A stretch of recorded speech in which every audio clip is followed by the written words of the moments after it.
Bonsoir à tous et à toutes. Vous avez devant vous un groupe de Vansois et de Vansoises. Nous sommes issus de milieux différents, nos opinions divergent par moments. Nous avons chacun notre vision du monde et de comment le rendre meilleur. Ce qui nous unit, c'est notre volonté de participer à la vie publique vansoise, c'est de voir l'ensemble des citoyens et des citoyennes prendre part aux décisions qui touchent notre vie. Notre rêve commun est de voir la richesse des pensées de chacun et de chacune s'exprimer, non pas tous décidants, mais tout au long de nos vies. La vision d'une démocratie participative, voilà ce qui nous réunit. Nous nous sommes alors dit, et si nous étudions la question avec le plus de gens possible, de Vence et du 06. C'est pour cela que nous avons organisé cette soirée avec des habitants qui eux-mêmes expérimentent cette pratique depuis plus de 5 ans maintenant. Ils vont nous présenter une belle démocratie, Tristan avec le récit de Saillant et Philippe à travers sa musique. Nous sommes ce soir dans un espace de liberté individuelle et collective. Laissez jaillir vos émotions. Faisons de ce moment un ancrage pour que le 06, la démocratie participative, se développe dans chaque commune.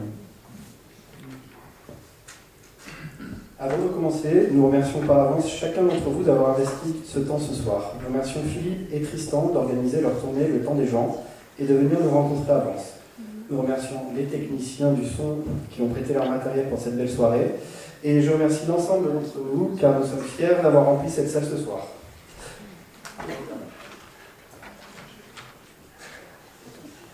Maintenant, nous laissons la place à Tristan et Philippe.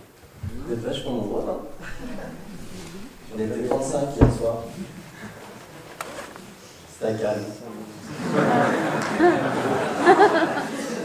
François a été élu maire de Saillant en 2008. François était au Modem. Je ne sais pas si vous vous rappelez ce truc. Avec de l'orange. Et en fait, à l'époque, au Modem, parce qu'il y a des modes dans les partis politiques, et la mode au Modem en 2008, vous étiez un peu précurseur, c'était la démocratie participative.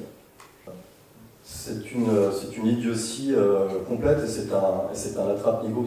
Vous avez déjà posé la question de l'association de démocratie et participative? Le pouvoir du peuple par le peuple pour le peuple, participatif. Vous voyez? Bizarre, hein, comme... Et à un moment donné, ce monsieur a une idée un peu plus sublime que les autres. Il décide d'implanter une grande surface, une moyenne surface, à 1 km du centre du village. Donc un collectif se met en route. Et la première chose que font les collectifs dans ce genre de situation, en général, c'est de faire une pétition. Vous voyez, pour commencer à se compter, pour voir si on est les seuls, du coup, à trouver ça affolant comme projet, ou si on est plusieurs. Et donc la pétition a rassemblé rapidement 800 signatures. Dans un village de 1200 habitants, comment dire, ça commence à faire nombre. Vous voyez,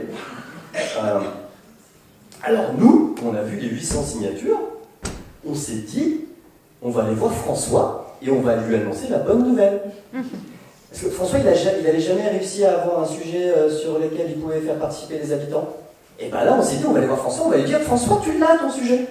Il y a 800 habitants qui veulent discuter avec toi. Et bien il n'a pas du tout pris comme ça.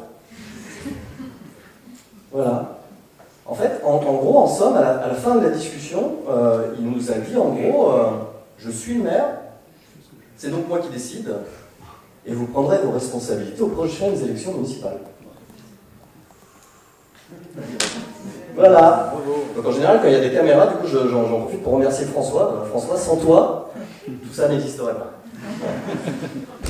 2 ans de combat, 2 ans de combat de ce collectif, et in fine, les enceintes commerciales décident de se retirer du marché. Victoire! Bah, c'est pas rien quand même. Bravo! On a un petit pari avec Philippe du coup, et là il se lève. Il se lève tout à l'heure, il se lève. Là. Donc, victoire. Donc, je sais pas comment vous faites vous ici quand vous gagnez un truc. Donc, on gagne un truc, on fait la bringue, donc on picole un peu, et puis du coup, on célèbre ça. Donc, on va célébrer ça une première fois, on va célébrer ça une deuxième fois, on va célébrer ça une troisième fois. Et je sais pas si vous avez déjà vécu ça dans votre vie, mais des fois, après une grande victoire, on vit une période de dépression. Ouais. En fait, on se regarde dans le blanc de l'œil et on se dit, tu sais, on se raconte les mêmes histoires. Tu te rappelles quand Jean-René, il a arrêté la bagnole, machin, avec son caddie, on se raconte toujours les mêmes trucs, en fait, quoi. Et on finit par être de moins en moins nombreux, mais on continue à se voir parce qu'il s'est passé quelque chose quand même entre nous, quoi. Mais voilà, mais il nous manque un projet, on a décroché l'étoile, voilà, on en cherche une autre. Et dans le début de la soirée, voilà, au bout de quelques minutes, Fernand rentre dans la salle et Fernand nous dit, on est à 5 mois et demi du premier tour des élections municipales de 2014. Fernand nous dit, a priori, donc François se présente, ça c'est sûr, François se représente, ça c'est sûr, et a priori il n'y aura pas de liste en face. Essayez de vous mettre un peu dans notre situation. On s'est battu pendant 2 ans et demi face à un projet inutile et dangereux. On l'emporte, pas grâce à lui, contre lui. Et là, on nous annonce que quoi qu'il advienne, François repassera. Est-ce que c'est maintenant que je vous dis que, de mon point de vue, on n'est pas en démocratie, en fait? Ça va, ça? Je ne sais pas si ça marche avant. Ça marche très bien en Ardèche, ça marche très bien en la Creuse, ça marche très bien en Bretagne, il y a plein d'endroits où ça marche très bien. À France, je ne me rends pas compte, en fait. Hein. Mais ça marche aussi ici? Ouais. Ça marche. Bon, bah, voilà. Donc, peut-être qu'on n'est pas complètement en démocratie. Voilà. Et peut-être que, pour moi, le niveau 0 de la démocratie, ça serait un pimpin qui se présente face à un autre pimpin, et puis les deux ont des programmes, et puis ils se chamaillent un peu, puis il faut voter pour un des deux. Vous voyez? Ça, pour moi, c'est le niveau 0 de la démocratie. Mais même ce niveau 0 de la démocratie, on nous l'enlevait. Quoi qu'il advienne, François allait l'emporter. Donc, à la fin du 2e verre de clairette, on a commencé à se mettre en créativité, en se disant ça n'est pas possible. Et l'idée qui sort, en fin de soirée, est la suivante. On va faire courir le bruit dans le village qu'une liste va se présenter face à celle de François. On va organiser une réunion publique. Sauf que quand les gens vont arriver, on va leur dire qu'on n'a pas de programme et qu'on n'a pas de candidat. Voilà. Donc là, il y a des gens qui ont ricané un peu comme vous, comme ça, et qui se sont levés et qui sont sortis en se disant, bon ben voilà, on commence à dire des bêtises, hein, on a trop picolé, nous on va se coucher. Voilà. Et on est resté quand même à quelques-uns autour de cette idée, et on a organisé cette réunion publique. Elle a eu lieu 2 semaines après la soirée dont je vous parle. Donc on est à 5 mois du premier tour des élections municipales.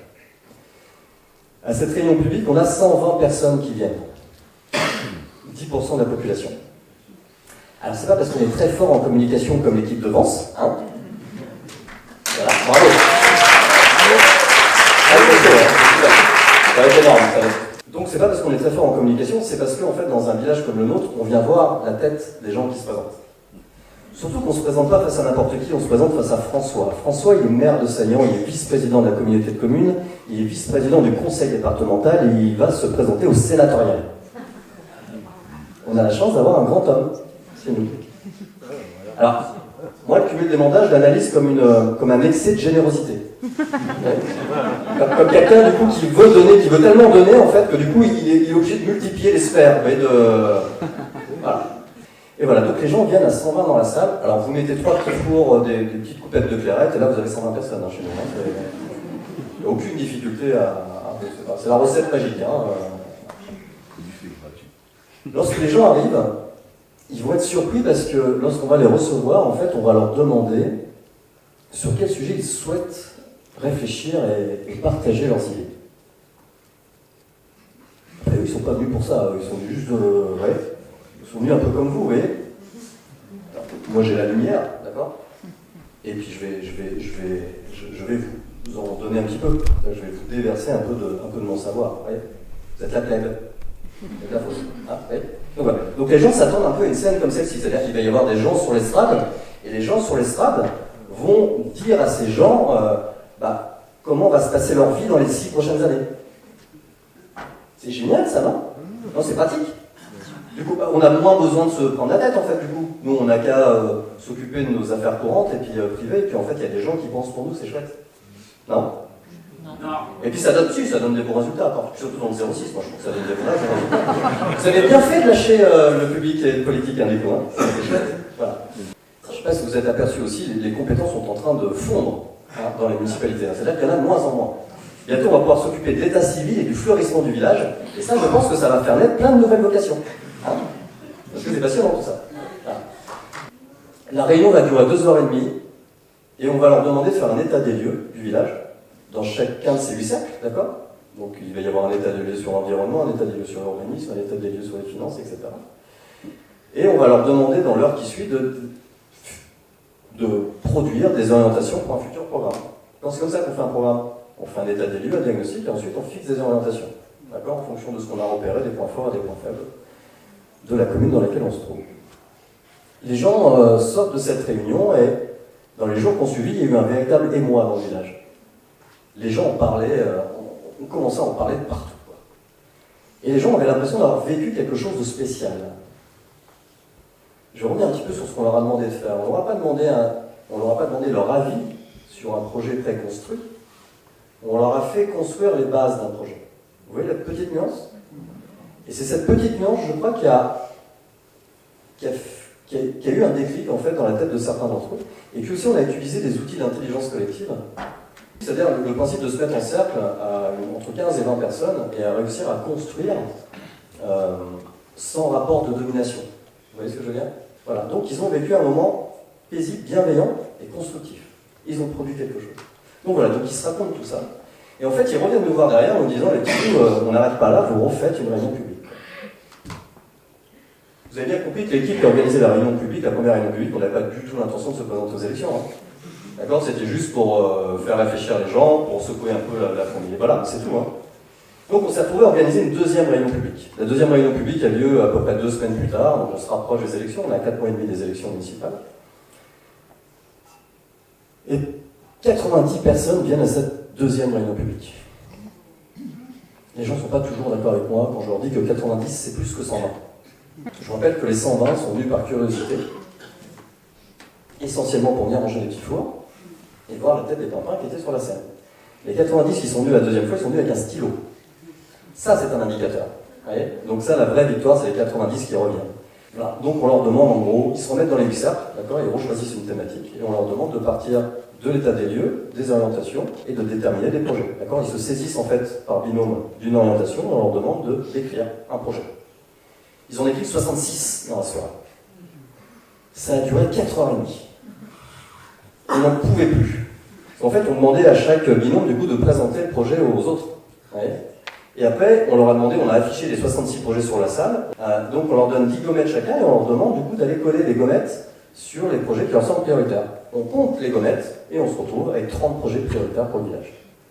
Ces 30 projets vont composer strictement notre tract de campagne. D'accord ? Donc nous, il n'y avait pas l'équipe de synthèse, en fait, on a repris la parole brute, et on l'a collée sur un tract de campagne. Je vous l'accorde, ça ne fait pas du tout un programme cohérent. C'est n'importe quoi ce programme d'ailleurs. Hein. Mais c'était un exercice. En fait, on a fait vivre aux habitants de Saillant ce qui allait se passer pendant 6 ans. Et plutôt que leur parler de démocratie, on leur a fait vivre un processus démocratique de construction d'un programme. On a un programme, ça y est.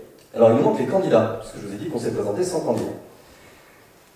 Donc pour avoir des candidats, en fait, on faisait circuler des feuilles d'émargement à chaque fois qu'on était sur la place publique ou à chaque fois qu'on organisait une réunion. Et il y avait une petite case, donc tu mets ton nom, ton prénom, tu là, et tu as une petite case que tu peux cocher si tu le souhaites. Cette petite case te dit, si tu souhaites rentrer sur la liste, coche la case. Le principe de la liste ouverte, 22 personnes ont coché cette case. Ce qui fait qu'à la fin, on se retrouve avec une liste, du coup, qui n'est pas une liste de copains. Et je vous dis sincèrement, dans les 22, j'en connaissais très peu. On se connaissait très peu dans les 22. Vraiment, même dans un village de 1200 habitants, on peut découvrir des gens. Donc 22 personnes cochent la 3e case, enfin cette case-là. C'est complètement fou, hein, 22 personnes. Parce que l'engagement d'un élu, c'est quand même pas rien. C'est 6 ans, mais c'est surhumain ce qu'on leur demande en fait. Hein. Et 22 personnes décident donc de sacrifier leur vie pour gérer les affaires de la commune. Des gens qui n'avaient jamais eu de mandat auparavant, des gens qui ne s'étaient jamais posé la question d'exercer un mandat. Mais d'exercer un mandat dans ces conditions-là, là ils étaient d'accord. Alors nous on a un problème, on en a trop. Parce qu'il nous faut des listes de 15. On est une toute petite commune, donc il nous faut des listes de 15. Donc 22 c'est beaucoup trop. C'est rare que les gens viennent vous voir en disant c'est quoi votre projet, du coup votre projet économique, comment ça se passe, du coup c'est plutôt la tête de liste qu'on va venir chercher, vous voyez. Et on va voter pour quelqu'un. Et ben nous on leur disait on sait pas. Et parce que vraiment on savait pas. Voilà. Parce qu'on l'a vraiment choisi à la fin. Donc on l'a choisi en fait quasiment la veille ou 3-4 jours avant le dépôt obligatoire en préfecture. On va faire un truc étonnant, on va faire un truc qui s'appelle l'élection sans candidat. En fait, ce qu'on se dit, c'est qu'a priori, c'est une mauvaise idée de donner le pouvoir à celui qui le veut. Donc nous, on va faire différemment, en fait. Donc on va réunir les 22 candidats, on va se mettre en cercle. Je vais avoir la chance d'animer ça. Et ce qu'on va d'abord faire, c'est déterminer les qualités qu'on attend de notre tête de liste.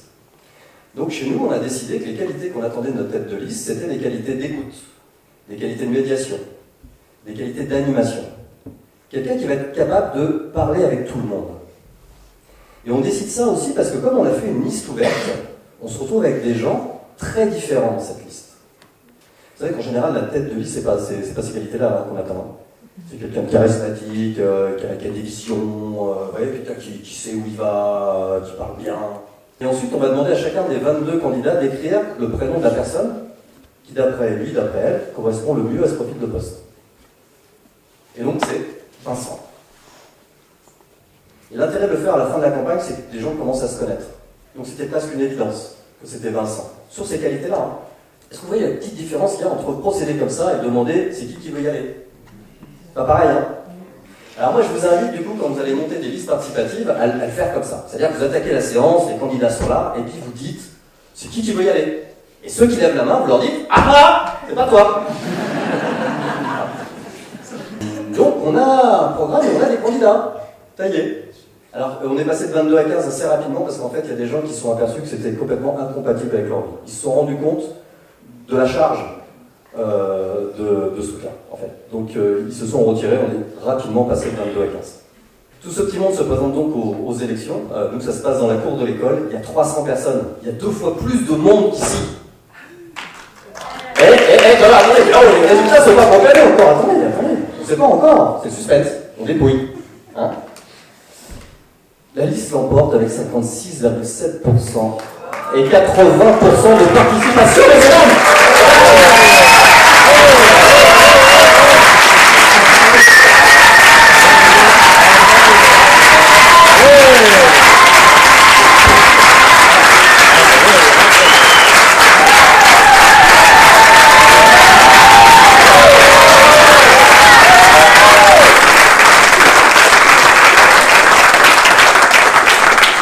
Ça va être chaud de faire mieux, hein. Je sais pas où on voit ça, mais on a les images que je leur montre avant de monter sur scène, du coup, pour que je leur dise bon bah c'était comme ça avance, vous faites quoi? On est 300 à faire la bringue derrière. Un quart du village qui fait la bringue au lendemain d'un premier tour d'élection municipale. Le français ne s'intéresse pas tellement à la vie politique. Énorme. Je vous dis ça aussi parce que je vous le redirai, si vous avez un truc à retenir dans tout ça, c'est que tout ça est un chemin de rencontre, de joie, d'enthousiasme, de rapport humain. Tout le reste n'a strictement aucune importance. Ce que je veux dire par là, c'est que si vous vous lancez dans une aventure comme ça, il faut qu'il y ait du plaisir. S'il n'y a pas de plaisir, ne le faites pas. Si vous y allez avec le sens du sacrifice, ne le faites pas. Parce que vous allez le faire payer à tout le monde. Après, vous le faites payer à vous-même. Donc, je vous invite vraiment à faire ce pas-là parce que c'est enthousiasmant. J'essaie d'y remettre toute l'énergie qu'on a eue pendant ces 6 mois de campagne et c'était vraiment ça. On était 80 à faire la campagne. Il y a des gens qui nous faisaient à manger, il y a des gens qui gardaient les mômes, il y a des gens qui collaient les affiches, il y a des gens qui organisaient des apéros chez eux, qui invitaient les voisins. C'était ça la campagne. Vous voyez ce que je veux dire? Si vous n'avez pas tout ça, faites autre chose. Mais ça se crée. Certaines listes se sont réveillées au lendemain des élections et se sont réveillées un peu avec la gueule de bois parce qu'en fait, ils n'avaient pas pris la mesure de la responsabilité et de l'engagement. Chez nous, ça n'a pas été le cas. Parce qu'en fait, on a vécu pendant les 6 mois de campagne ce qui allait se passer pendant les 6 ans. Je vous dis encore une fois, on n'a pas parlé de démocratie aux habitants, on leur a fait vivre un processus démocratique. Et ce qui va se passer pendant les 6 ans qui suivent sont à l'image de ce qui s'est passé pendant les 6 mois. Vous vous rappelez des 8 cercles? Ces 8 cercles se transforment en commissions thématiques. Ces commissions thématiques sont donc un rassemblement d'habitants. Je vais revenir sur les acteurs. Le boulot des commissions thématiques, c'est de faire un diagnostic une fois par an du village sur la thématique, sur la compétence en question, et de sortir 3 projets d'habitants à mener dans l'année. Alors pourquoi 3? Parce que 8 fois 3 ça fait 24, on s'est dit 24 projets d'habitants par an, c'est déjà beaucoup. Non, c'est pas déjà beaucoup, c'est n'importe quoi. C'est beaucoup trop. C'est juste, voilà, on était sur un nuage. On était sur un nuage parce qu'on avait 250 personnes qui s'étaient déplacées pour s'inscrire sur les commissions thématiques. Vous vous rendez compte, 250 adultes qui se déplacent pour mettre leur nom dans une commission en disant « Appelez-moi quand la commission se réunit ». On s'est fait déborder en fait par cet enthousiasme des habitants, on s'est retrouvés, on a fait 250, 300 réunions publiques en 3 ans, je ne sais pas si vous vous rendez compte. 4 réunions publiques par semaine, c'était de la folie. On n'en peut plus, ils n'en peuvent plus. Si vous baladez à Saillant, évitez de faire tomber de votre poche un post-it. Potentiellement, vous pouvez avoir des réactions un peu violentes. Qu'est-ce que je vous raconte d'autre maintenant? Saillant est une démocratie représentative. Saillant, c'est pas la démocratie directe.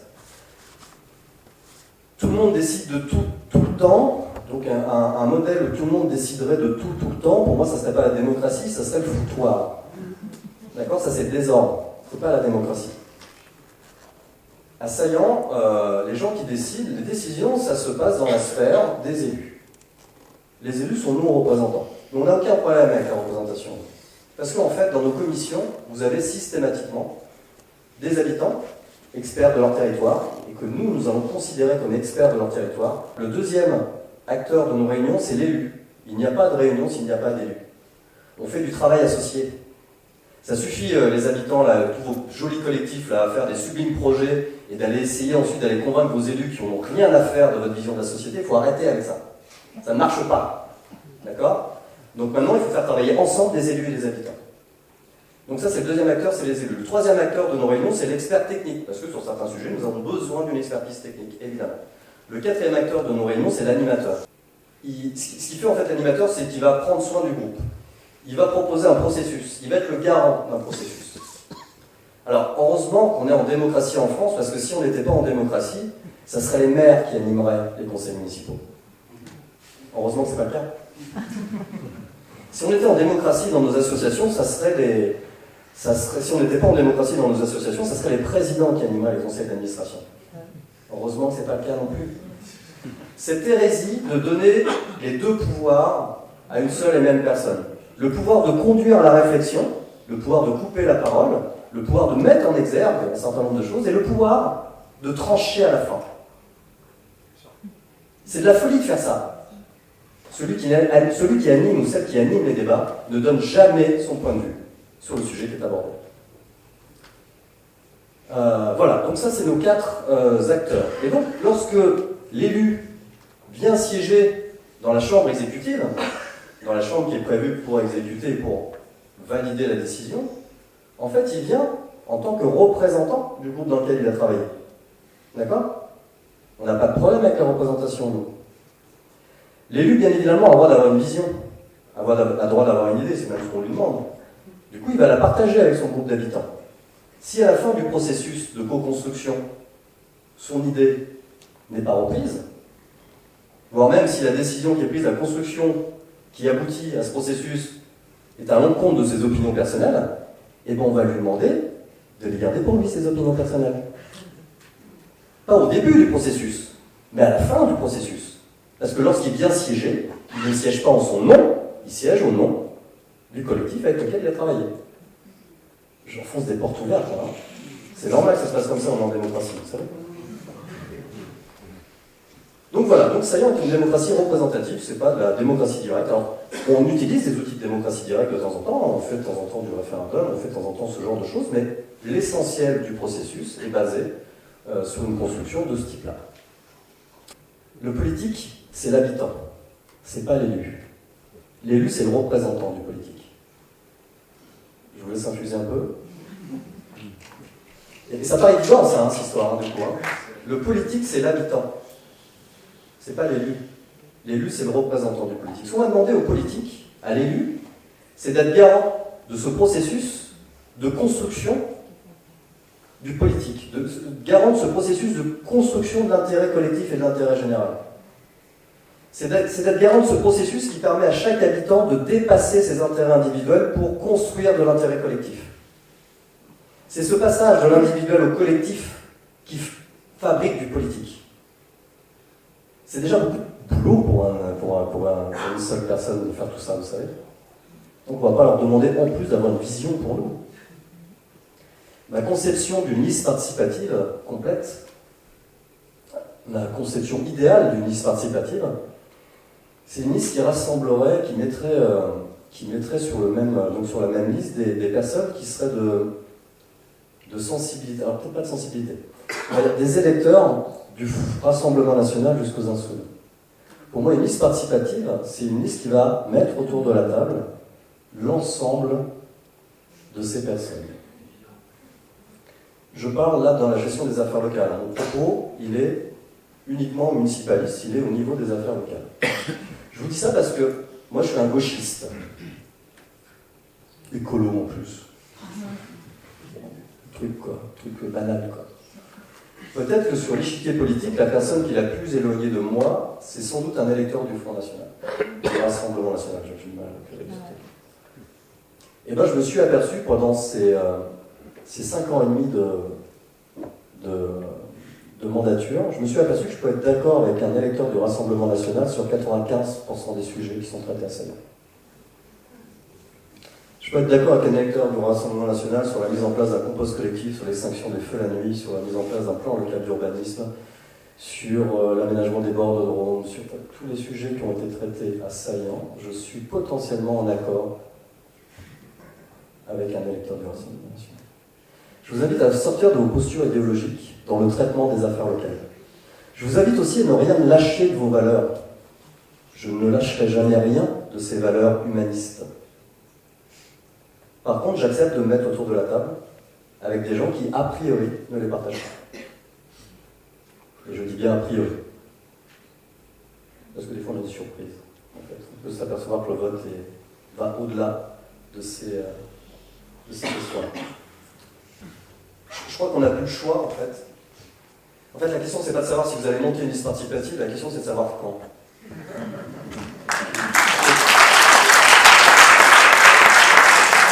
Soit vous êtes dans le train des premiers, parce que là, aujourd'hui, des centaines de listes participatives se lèvent partout. Je ne sais pas si je déconne pas. Hein. Des centaines de listes participatives émergent dans tous les sens. Un peu moins dans le 06, je vous l'accorde. Des centaines de listes participatives émergent dans tous les sens. Je ne dis pas que 2020 va être le grand soir, parce que ça ne sera sûrement pas le grand soir, mais il se passe vraiment quelque chose en ce moment. Donc à vous de voir si vous voulez être dans le wagon de tête ou si vous voulez attendre 2026 ou 2032 pour y aller, mais de toute façon, il va falloir s'y mettre. Je vous souhaite un bon concert avec Philippe. Le temps de l'argent, ce triste temps, ces chaînes et ces servants, à vous, ces chaînes et ces servants, ce temps va finir, ce temps va finir, sens-tu le vent, sens-tu le vent, oh, vois-tu venir, oh, vois-tu venir, le temps des gens, le temps des gens. Et alors là, quand on dit le temps des gens, après c'est l'instrumental, c'est free, c'est libre, c'est chacun on peut faire tout ce qu'on veut. Je vais le faire pas mal de fois, donc ça va vous bien petit à petit. Comme un parfum de fleurs légères dans les ongles. Comme un parfum de fleurs légères dans les avenues de Manhattan. Comme un grand vent d'hommes et de femmes au milieu des pingouins d'affaires. Un jour de printemps à Lisbonne, les tout premiers se sont levés. Par millions, ils ont semé la nouvelle donne.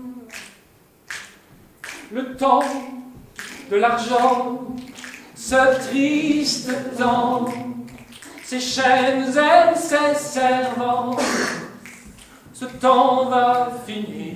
Ça va venir, si vous ne pas. Sens-tu le vent? Oh, vois-tu venir?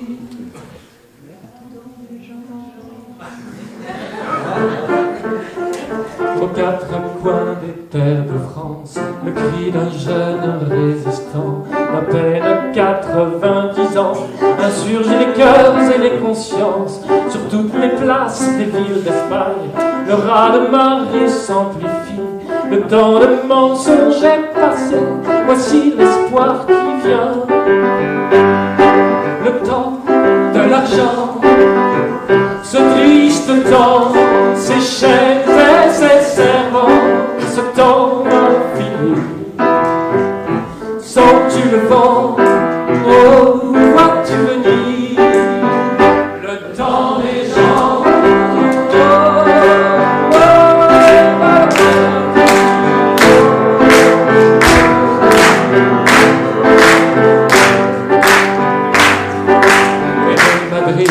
À Montréal, le monde s'éveille d'espérance, la rue se couvre d'impatience, chacun proclame un idéal. Wall Street occupée en dansant sur toutes les places financières, sens-tu swinguer la colère des 99%?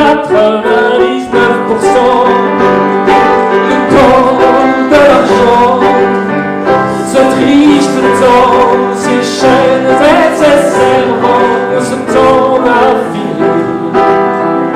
Sens-tu le vent, oh, vas-tu venir le temps des gens?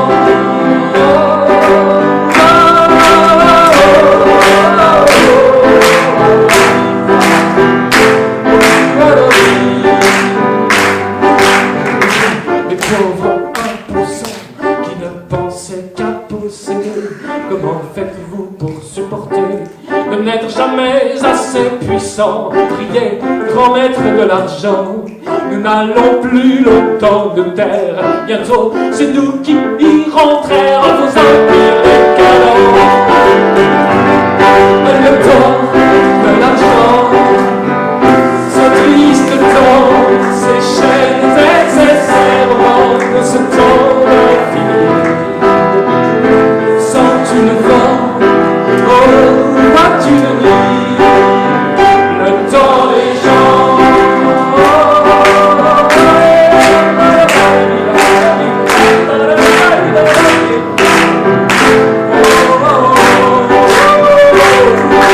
Voici le chantier des chantiers, le grand sursaut jubilatoire, la rage d'agir, couvre l'espoir de tous nos voix enfin porter rier. Grand maître des bulletins, on n'est plus seulement indigné, on est vraiment organisé, on va prendre la main. Le temps et l'argent, ce triste temps, ces chaînes et ces serments, ce temps va finir. Sens-tu le vent, oh, vois-tu venir le temps des gens?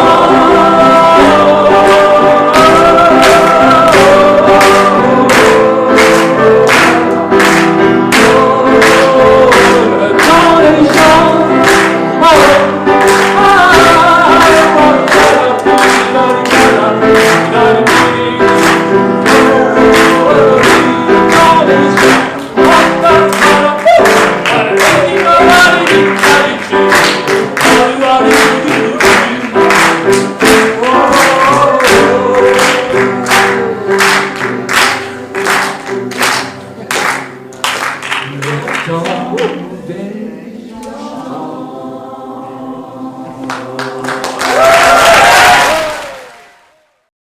Alors je vous fais une révélation. Personne ne viendra vous sauver. Là, il n'y a pas de sauveur en fait.